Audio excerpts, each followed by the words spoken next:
ہم تو رفع الیدین میں سب سے زیادہ ہمیں مزہ آتا ہے، ٹانگیں چوڑی اور پتلی میں بہت مزہ آتا ہے کہ نہیں آتا؟ کوئی مناظر ہو جو رفع الیدین کے مناظرے کرتا ہو، اس کو اس سے کوئی غرض نہیں ہوتی کہ یہ ہندو ہے مسلم ہے کیا، وہ دیکھ رہے ٹانگیں چوڑی کی ہیں کہ پتلی کی ہیں، ٹھیک ہے نا، اس کو اس میں مزہ آتا ہے۔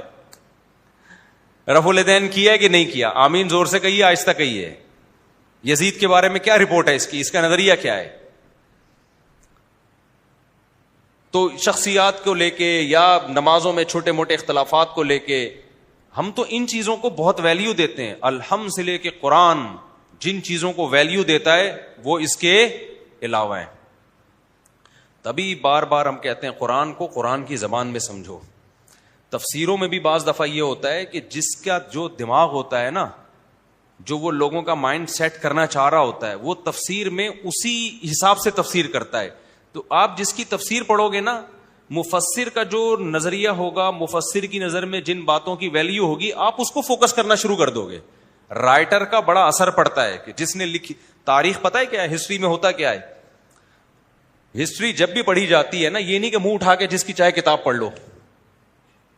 ہسٹری میں آپ کو دیکھنا پڑتا ہے کہ جس نے کتاب لکھی ہے اس کے اپنے نظریات کیا تھے۔ بہت زیرک ہو کے ہوشیاری کے ساتھ تاریخ پڑھنی پڑتی ہے، کیونکہ جس کا جو کانسیپٹ ہوتا ہے نا، اگر وہ شیعہ ہے تو ہسٹری ساری شیعہ کے حساب سے لکھے گا، وہ سنی ہے تو ہسٹری ساری سنی کے حساب سے لکھے گا، وہ اگر اس کا ایک خاص نظریہ ہے وہ اس اسٹائل سے لکھے گا، وہ تو آپ کا وہ مائنڈ بن جائے گا اور آپ کہو گے تو ہسٹری سے ثابت ہے، حالانکہ ہسٹری سے ثابت نہیں ہوتا۔ وہ رائٹر جو مصنف ہے، مؤلف ہے، وہ اس کا اپنا نظریہ ہوتا ہے جو لاشعوری طور پر آپ کو پتہ بھی نہیں چلا ہوتا، اس نے اپنا نظریہ آپ کے دماغ میں انسٹال کر دیا ہوتا ہے، اچھے کو برا بنا دیا ہوتا ہے، برے کو اچھا بنا دیا ہوتا ہے اس نے۔ تاریخ میں بہت ہوتا ہے ایسا، اس لیے ہم کہتے ہیں صحابہ کرام کو سمجھنے کے لیے سب سے پہلے قرآن ہے۔ تاریخیں انسانوں نے لکھی ہیں اور قرآن اللہ نے لکھوایا انسانوں سے ہی ہے، مگر اس میں غلطی سے پاک ہونے کی ذمہ داری کس نے لی ہے؟ اللہ نے لی ہے۔ جب قرآن نے کہہ دیا رضی اللہ عنہم، نبی کے ساتھیوں کو جو بھی کلمہ گو مسلمان تھے ان کے فضائل بیان کر دیے، تو ہسٹری کی ایسی کی تیسی۔ میں یہ نہیں کہہ رہا ہسٹری سے صحابہ کا غلط ہونا ثابت ہو رہا ہے، ہسٹری سے ہوتا بھی نہیں ہے، لیکن ہسٹری جو لکھ رہا ہے نا، اگر اس کے دل میں صحابہ کا بغض ہے تو وہ ساری چیزوں کو اسی حساب سے لے کے جاتا ہے۔ وہ جو فیور میں چیزیں جاتی ہیں ان کو اگنور کرتا ہے، جو مخالفت میں جائیں گی ان کو ویلیو دے گا۔ وہ اس کو کہتے ہیں ایک آنکھ بند کر کے تحقیق کرنا۔ بعض اسکالرز ایسے ہیں جب وہ تحقیق کرتے ہیں تو ایک آنکھ بند کر کے وہ چیزیں دیکھتے ہیں جو ان کے فیور میں جا رہی ہیں، جو ان کے اگینسٹ جا رہی ہیں، وہاں سے آنکھ کیا کر لیتے ہیں؟ بند۔ اب جس کو صحابہ کا بغض ہے، ہسٹری جب وہ پڑھے گا یا لوگوں کے سامنے بیان کرے گا تو وہ چیزیں لے کر آئے گا جس سے ان کی شان میں کمی آ رہی ہو، وہ تمام چیزیں جس سے ان کی شان میں کی ویلیو بڑھ رہی ہو اس کو وہ اگنور کرتا رہے گا۔ تو یہ ہوتا ہے۔ غزوہ احد میں دیکھ لو نا، غزوہ احد میں صحابہ کرام کو شکست ہوئی۔ اب اگر آپ صحابہ کے بغض کا عینک لگا کے غزوہ احد کا مطالعہ کرو گے، صحابہ کے بغض کا عینک لگا کے، جیسے کہ بعض لوگ صحابہ کی نفرت کا عینک سے غزوہ احد پڑھتے ہیں تو وہ بار بار کیا کہتے ہیں؟ دیکھو بھاگ گئے، حضرت عثمان فرار ہو گئے، فلاں صحابی میدان جنگ میں نبی کو اکیلا چھوڑ کر فرار ہو گئے، اور قرآن میں بھی آیتیں موجود ہیں والرسول یدعوکم فی اخراکم، کہ رسول تمہیں پکارتے رہے اور تم میدان سے نکل گئے، رسول اکیلے ڈٹے رہے چند ایک اصحاب کے ساتھ اور تم میدان سے نکل گئے۔ تو یہ والی چیزوں کو ہائی لائٹ کر کے آپ کے سامنے لائے گا کہ ابے بھائی کیا یار، تم کہہ رہے ہو عثمان عشرہ مبشرہ میں سے ہیں، ادھر تو قرآن کہہ رہا ہے کہ یہ بڑے بڑے لوگ میدان جنگ سے فرار ہو گئے۔ لیکن اگر آپ نیوٹرل ہو کے دیکھو گے نا، بغض نہیں ہوگا، تو آپ کہو گے آگے قرآن کیا کہتا ہے؟ عف اللہ عنکم، اللہ نے تمہاری اس خطا کو معاف کر دیا، اور جب تمہیں شکست ہوئی تم زخموں سے چور تھے، چاروں طرف سے دوبارہ دشمن نے گھیرنے کی کوشش کی، خالد بن ولید نے دوبارہ پلٹا مارا حملہ کرنے کے لیے، تو تمہیں لوگوں نے ڈرایا کہ لوگ تمہارے خلاف جمع ہو رہے ہیں، ڈر جاؤ، تم نے کہا حسبنا اللہ ونعم الوکیل، اللہ ہمیں کافی ہے، بہترین کارساز، اور نبی نے بھی موٹیویٹ کیا۔ صحابہ شرمندہ تھے کہ ہم فرار کیوں ہوئے غزوہ احد سے، تو نبی نے جب ان کے پاس گئے، نبی نے ان کو کیسے حوصلہ افزائی کی۔ صحابہ نے کہا ہم تو بھاگنے والے ہیں، آپ نے فرمایا نہیں تم پلٹ کے حملہ کرنے والے ہو، اس سے صحابہ کے حوصلے کیا ہو گئے؟ بڑھ گئے. شکست خوردہ قوم جو زخموں سے چور پڑی ہوئی ہو وہ دوبارہ جنگ کے لیے آمادہ ہو گئی. اس کو بھاگنا کہتے ہیں کیا؟ انہوں نے کہا کوئی بات نہیں, آپ نے ہمیں ہمت دلا دی, اب ہم دوبارہ لڑیں گے. اور قرآن نے تسلی دی, تلک الایام نداولها بین الناس, بھائی یہ ایام ہم لوگوں کے درمیان گھماتے ہیں, کبھی فتح ہوتی ہے کبھی شکست. تو شکست کا مطلب ہی یہی ہوتا ہے کہ فرار ہو, تو شکست بھی تو ہوتی ہے کبھی کبھار. اور قرآن نے کہا عفا اللہ عنک, اللہ نے معاف کیا تمہیں. اس کے بعد جتنی جنگیں ہوئی ہیں سارے ڈٹے رہے ہیں. اور اس میں ہمارے لیے ایک سبق دے دیا گیا کہ بھائی جنگ میں بعض دفعہ اتنا سخت حملہ ہوتا ہے کہ بڑے بڑے بہادروں کے قدم اکھڑ جاتے ہیں, یہ نیچرل ہے. ہمیں بھی تو کتنے اسباق مل گئے نا اس سے, کہ اپنے مخلص ساتھی بھی جب بہت سخت شدید جنگ ہو بھائی قدم اکھڑ سکتے ہیں. جب عثمان بن عفان کے قدم اکھڑ گئے تو ہم اور آپ کون ہیں؟ تو اس سے ورنہ ہوتا کیا, آج کہیں لڑائی ہوتی اور کوئی تھوڑی سی شکست ہوتی تو زندگی بھر کے لیے امیدیں ٹوٹ جاتی. ہمارے پاس تو صحابہ کے بھائی وہ بھی اتنا زبردست حملہ ہوا تھا کہ قدم اکھڑ گئے تھے ان کے, لیکن وہ حوصلہ نہیں ہارے, دوبارہ جنگ کے لیے تیار. وہیں سے جنگ کے لیے, یہ نہیں کہ گھر بھاگ کر انہوں نے اگلے دن آئے ہوں, وہیں سے تیار ہو گئے, کوئی بات نہیں, زخموں سے چور ہیں, دوبارہ پتہ چل رہا ہے حملہ, اب ہم نہیں بھاگیں گے, دوبارہ کھڑے ہو گئے. تو اگر آپ نیوٹرل ہو کے اس اینک سے غزوہ احد کا مطالعہ کرو گے تو صحابہ کرام کی محبت کم ہونے کے بجائے اور زیادہ بڑھ جائے گی. آئے تو نا میدان جنگ میں, منافق تو پیچھے ہی بیٹھے رہے, وہ تو باتیں بناتے رہے بیٹھ کے. اور پھر قرآن نے کیا فضائل بیان کیے صحابہ کے, کہا وَيَتَّخِذَ مِنْكُمْ شُهَدَاءَ, اللہ چاہتا تھا تم میں بہت سوں کو شہادت کے مرتبے پہ پہنچائے, تو اس کے بغیر ممکن نہیں تھا. تو اور حسبنا اللہ ونعم الوکیل, یہ دعا ہمیں مل گئی کہ ایسے مصیبت کے موقع پہ کیا کہا جاتا ہے, اللہ کافی ہے, بہترین کارساز ہے, ہم وہ کریں گے جو اللہ رسول کا حکم ہے. غلطیاں صحابہ سے بھی ہو سکتی ہیں, بزرگ سے بھی ہو سکتی ہیں, ان کی توبہ تو دیکھو. ایک صحابیہ سے زنا ہوا, نبی کے پاس آئیں جوہینہ قبیلے کی خاتون کہ یا رسول اللہ مجھ سے زنا ہو گیا, شادی شدہ تھی وہ. نبی نے چہرہ پھیر لیا. اب اگر جس کے دل میں صحابی کا بغض ہوگا نا, وہ اس واقعے کو کیسے بیان کرے گا؟ دیکھو نبی کا بابرکت دور, زنا پر کتنی شدید وعیدیں, اور شادی شدہ خاتون ہیں پھر بھی کیا حرکت کر رہی ہیں, زنا. وہ اس نیگیٹو پہلو کو کیا کرے گا؟ ہائی لائٹ کرے گا. ارے بھائی آج کی پاک دامن ان صحابیہ سے کی خاک کے برابر بھی نہیں ہے جن سے بدکاری ہوئی, مگر ان کی توبہ تو دیکھو کیسی خاندانی ہے. گناہ تو کسی سے بھی ہو سکتا ہے بھائی, اس کے دل میں خوف کتنا ہے ان صحابیہ کے دل میں. نبی کے پاس آئیں, یا رسول اللہ مجھ سے زنا ہو گیا ہے. ظاہر ہے توبہ کی ہے لیکن ان کو چین نہیں آ رہا کہ آخرت میں سزا ملے گی. کوئی دیکھنے والا نہیں ہے, کوئی گواہ نہیں ہے, پی جاتی. نبی کے پاس آئیں, یا رسول اللہ مجھ سے زنا ہو گیا. آپ نے فرمایا, منہ پھیر لیا. دوبارہ آئیں, پھر آپ نے منہ پھیر لیا. تیسری دفعہ دوبارہ حاضر ہوئی, پھر آپ نے منہ پھیر لیا. کتنا بہترین موقع تھا نا جانے کا کہ بھائی نبی تو, جب میرا تو جو فرض تھا میں نے ادا کر لیا ہے, جب نبی تو اہمیت ہی نہیں دے رہے میری بات کو, تو بس میں تو اللہ سے کہہ دوں گی.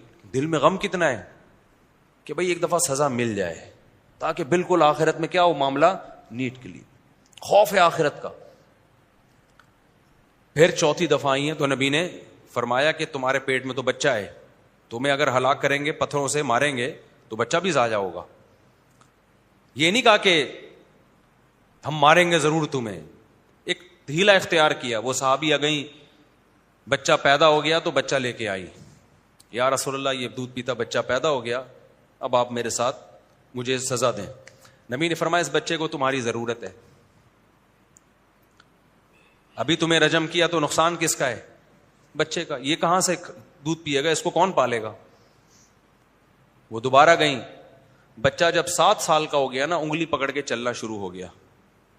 پھر بچے کو لے کر آئیں, روٹی ہاتھ میں تھی اس کی کہ اب یہ روٹی خود کھا لیتا ہے.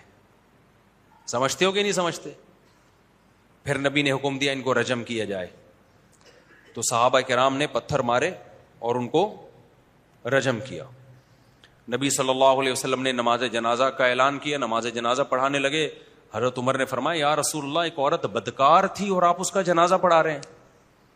بدکاری کے جرم میں قتل کیا گیا اور آپ اس کا جنازہ پڑھا رہے ہیں. تو نبی صلی اللہ علیہ وسلم نے کیا فرمایا؟ لقد تابت توبۃ لو قسمت بین 70 من اہل المدینہ لوسعتهم. اے عمر، اس نے ایسی توبہ کی ہے، ایسی توبہ کہ مدینہ کے 70 کبیرہ گناہوں کے مرتکب میں 70 گناہگاروں میں یہ توبہ ڈیوائیڈ کی جائے نا تو سب کی مغفرت ہو جائے. اتنی بڑی توبہ کی ہے اس نے.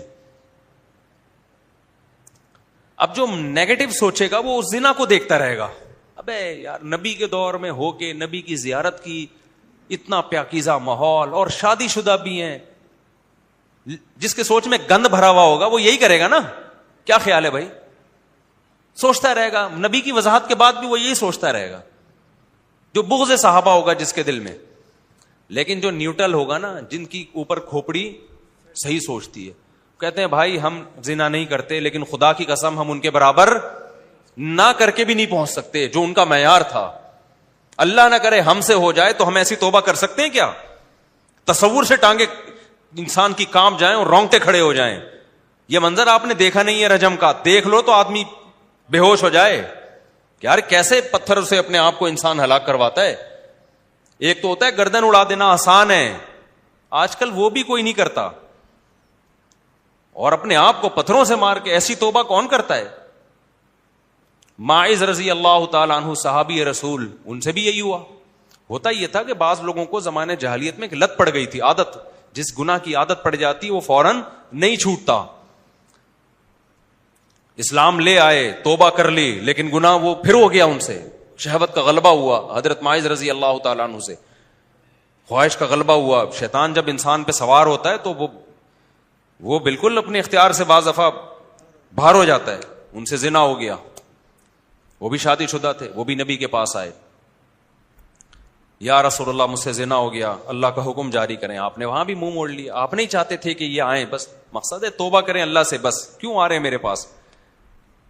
اللہ نے پردہ ڈال دیا گناہ پہ، پردہ ڈالیں، توبہ کریں.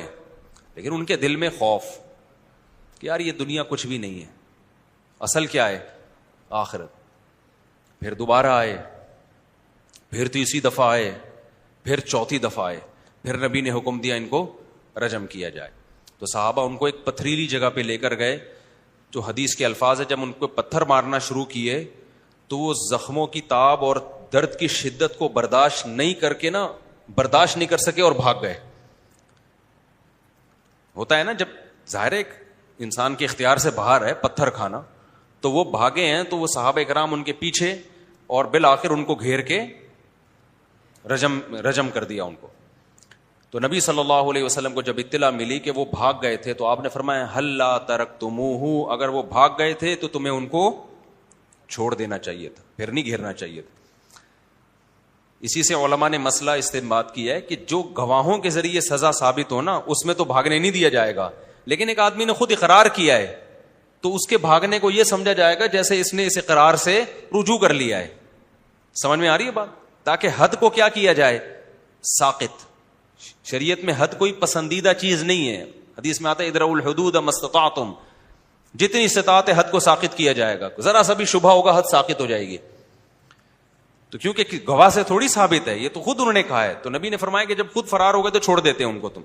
لیکن ان صحابی کا حوصلہ دیکھو یار، کتنا بڑا حوصلہ ہے یا نہیں ہے کہ اپنے آپ کو پتھر کھانے کے لیے پیش کر دیا انہوں نے. تو جس کے دل میں صحابہ کرام کا بغض ہے، صحابہ کرام کا بغض ہے، اس کو تو ہر چیز الٹی نظر آئے گی. حضرت معاویہ بھی برے لگیں گے اس کو. جس کو بغض نہیں ہے وہ کہے گا بھائی سیدنا معاویہ اور سیدنا علی کا سیاسی اختلاف تھا. حضرت معاویہ حضرت علی کے خلاف بغاوت پہ نہیں آئے تھے. بغاوت یہ ہوتی ہے کہ عوام ریاست پہ حملہ کرے، باقی لوگ ریاست پہ حملہ کریں. حملہ میں پہل سیدنا علی نے کی تھی، حضرت معاویہ نے تھوڑی کی تھی. انہوں نے تو اپنا دفاع کیا ہے. اور ان کا مطالبہ بذات خود تو جائز تھا کہ سیدنا عثمان کے قاتلوں کا حساب لو. بھائی ہم ان کے خاندان کے لوگ ہیں. فقط جعلنا لولیہ سلطانا، اللہ کہتے ہیں ہم نے جو ولی ہے مقتول کے اس کو قدرت دی ہے، وہ قصاص لے سکتا ہے. تو ہمیں اللہ نے یہ رائٹ دیا ہے، تو حکومت پہ دباؤ ڈالنے کے لیے بذات خود یہ جائز مطالبہ ہے. اس میں نہ حکومت کی کرسی مقصد ہے، نہ لالچ مقصد ہے. دوسری طرف سیدنا علی کا مطالبہ یہ تھا، بھائی میرے پاس طاقت نہیں ہے قاتلوں کو قصاص لینے کی، اور اگر میں نے آپ کو ایسے ہی چھوڑ دیا تو امت دو ٹکڑوں میں بٹ سکتی ہے، تو آپ کو تلوار کی زور سے ہم بیعت پر مجبور کریں گے۔ یہ ایک سیاسی اختلاف ہے، اس میں کسی کا مقصد برا نہیں ہے۔ ہم سمجھتے ہیں کہ حضرت علی برحق تھے، لیکن سیدنا معاویہ ان کی غلطی اجتہادی غلطی تھی، سوچ کی غلطی تھی، رائے کی غلطی تھی، وہ غلطی نہیں تھی جس سے انسان فاسق و فاجر ہو جاتا ہے۔ لیکن اگر آپ الٹا سوچتے ہو تو کسی نے سیدنا علی کو برا بھلا کہنا شروع کر دیا اور کسی نے سیدنا معاویہ کو برا بھلا کہنا شروع کر دیا۔ اہل سنت والجماعت جو ہمیشہ اعتدال پر رہتے ہیں، انہوں نے بڑی اعتدال کی بات کی۔ بھائی دلائل کی دنیا میں سیدنا علی کا پلڑا بھاری تھا، لیکن سیدنا معاویہ اجتہادی خطا پر تھے، وہ والی خطا نہیں تھی جو گناہ والی خطا ہوتی ہے، جان کر مجرم بنتا ہے۔ بعض دفعہ انسان ایک رائے قائم کرتا ہے، وہ رائے کیا ہوتی ہے؟ کبھی صحیح ہوتی ہے، کبھی غلط ہوتی ہے۔ اور یہ جو ہے تقتلہ فئۃ باغیہ کہ باغی جماعت قتل کرے گی، اس کے درجنوں دفعہ جواب دیے جا چکے ہیں۔ یہ بہت پرانا قصہ ہو گیا، یہ جو ہے نا تقتلہ فئۃ باغیہ، باغی کا مطلب کیا ہے؟ باغی کے مطلب میں 20 مطلب نکلتے ہیں۔ پھر کیا ان کو حضرت معاویہ کی جماعت نے قتل کیا تھا؟ یہ خوارج نے قتل کیا تھا جو واقعی میں باغی تھے۔ حضرت لوگ فوراً حدیث پیش کر دیتے ہیں نا کہ حضرت عمار بن یاسر کو تو حدیث میں آتا ہے باغی جماعت قتل کرے گی، باغی جماعت قتل کرے گی نا، تو اس کے تو پتہ چلتا ہے حضرت معاویہ باغی تھے۔ تو پہلی بات یہ کہ ان کو حضرت معاویہ کے لوگوں نے قتل کیا یا ان کی فوج میں جو خوارج تھے انہوں نے قتل کیا؟ اس کا بھی تو پورا امکان ہے کہ خوارج نے قتل کیا ہو۔ خوارج واقعی باغی تھے، حضرت علی کے باغی تھے، وہ تو تلوار اٹھاتے تھے حضرت علی کے خلاف۔ تو دوسرا حضرت معاویہ، اس پہ پھر میں جاؤں گا تو وہ ٹاپک ہی چینج ہو جائے گا نا۔ ہر بات کا اہل سنت نے جواب دیا ہے، کوئی سنے تو، کوئی سننا ہی نہیں چاہتا۔ سیدنا معاویہ کا بغض اس کے دل میں بیٹھ گیا ہے، اس کے آگے بات کرنا ایسا ہے جیسے بھینس کے آگے بین بجانا۔ اور ایک بات پہ تو یہ بالکل ہی چپ ہو جاتے ہیں کہ اگر واقعی سیدنا معاویہ حضرت علی کے باغی تھے،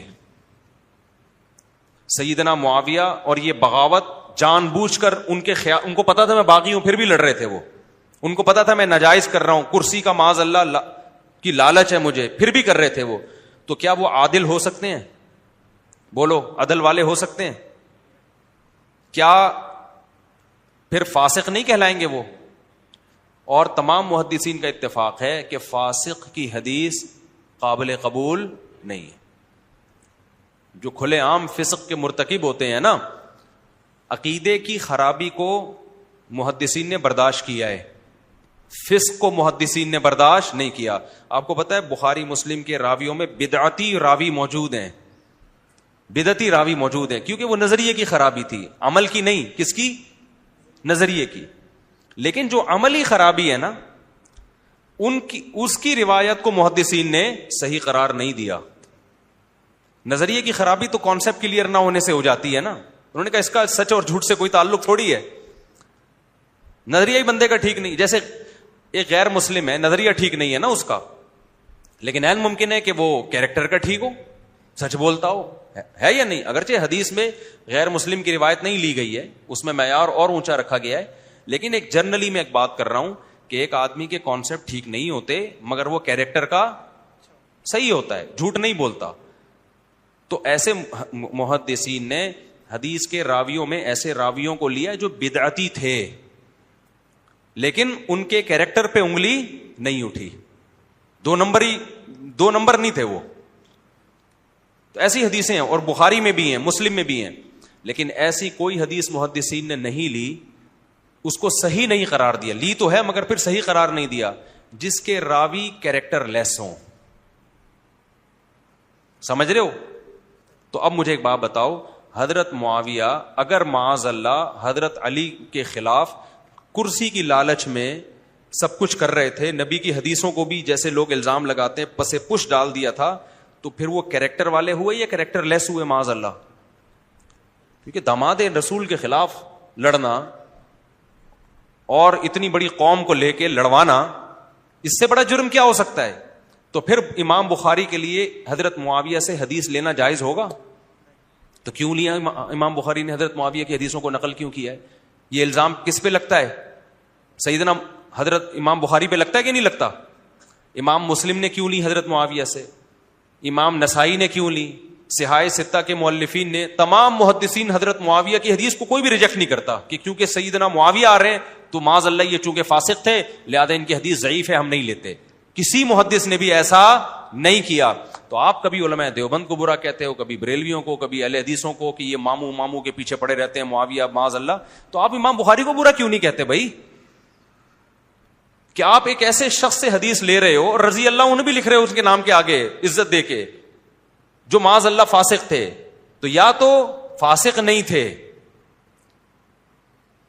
آپ گڑبڑ کر رہے ہو، دلائل کے تانے بانے غلط ملا رہے ہو، یا اگر فاسق تھے تو میں کہتا ہوں پھر صرف وہ فاسق نہیں تھے، معاذ اللہ نقل کفر یہ سارے محدثین فاسق تھے جنہوں نے معاذ اللہ اتنے بڑے فاسق کی حدیثوں کو بخاری میں مسلم میں جگہ دی اور رضی اللہ عنہ بھی لگا رہے ہیں اور بڑے احترام سے ان کا نام بھی لے رہے ہیں. سمجھتے ہو کہ نہیں سمجھتے ہو؟ بات کہاں سے کہاں چلی گئی. تو آپ جب اینک ہی غلط لگا لی ہو نا آپ نے، جیسے ساس کو بہو کا ہر اچھا کام بھی الٹا ہی نظر آتا ہے اور بہو کو ساس کا ہر اچھا کام کیا نظر آئے گا؟ الٹا. مجھ سے کسی خاتون نے پوچھا میری نند میں یہ کچھ ہے، میں نے کہا چونکہ آپ کی نند ہے لہذا یہ کچھ اس کے اندر ہوگا کیونکہ نند ہے وہ. یہی کچھ اگر بہن میں ہوتا تو وہ کچھ بھی. میں اکثر واقعہ سناتا ہوں نا کہ بہو سے کسی خاتون سے پوچھا کہ تمہیں بہو کیسی ملی؟ اس نے کہا میری بہو ایک نمبر کی نالائق، کم بخت 12 بجے سو کے اٹھتی ہے اور میرا بیٹا جورو کا غلام بنا ہوا ہے. کہا اچھا یہ بتائیں آنٹی آپ کو داماد کیسا ملا؟ ماشاءاللہ اتنا پیارا داماد ہے. میری بیٹی 12 بجے سو کے اٹھتی ہے، کچھ بھی نہیں کہتا اس کو. تو یہ ہے تو ایک مثال، لیکن جب آپ اس کو آگے لے کے جاتے ہیں نا تو صحابہ کے ساتھ بھی یہی ہو رہا ہے بھائی، ائمہ مجتہدین کے ساتھ بھی یہی ہو رہا ہے. بعض لوگوں کو امام حنیفہ سے بغض ہو گیا ہے. ایک یہاں بیٹھے ہوئے تھے کہہ رہے امام حنیفہ کو تو 17 حدیثیں آتی تھیں خالی. میں نے کہا بس کر دے یار. اہل سنت والجماعت کے جو سب سے بڑے امام ہیں ان کو امام اعظم بھی اس لیے کہا جاتا ہے کہ جتنا اس امت میں مسائل میں قرآن و حدیث کی ریسرچ میں ابو حنیفہ کو فالو کیا گیا ہے اتنا تینوں کو مل کے فالو نہیں کیا گیا، تینوں اماموں کو، اور ان کو 17 حدیثیں آتی ہیں. کچھ سینس ہے؟ یہ میں پڑھے لکھے لوگوں کی بات کر رہا ہوں، اتنی بڑی داڑھی ایک صاحب یہیں بیٹھ کے کہہ رہے 17 تو حدیثیں آتی تھی ان کو. میں نے کہا بس کر دو، کچھ اور کہہ دو، کوئی اور الزام لگا دو. تو یہ ہے جب آپ نے اینک ہی غلط لگا لی ہے نا، بعض دفعہ بغض کی اینک لگتی ہے، بعض دفعہ عقیدت کی اینک لگ جاتی ہے. جب عقیدت کی اینک لگتی ہے تو ہر الٹی بھی سیدھی نظر آنا یہ بھی غلط ہے. لیکن جب تک آپ کے پاس پراپر نالج نہ ہو آپ رائے قائم نہیں کر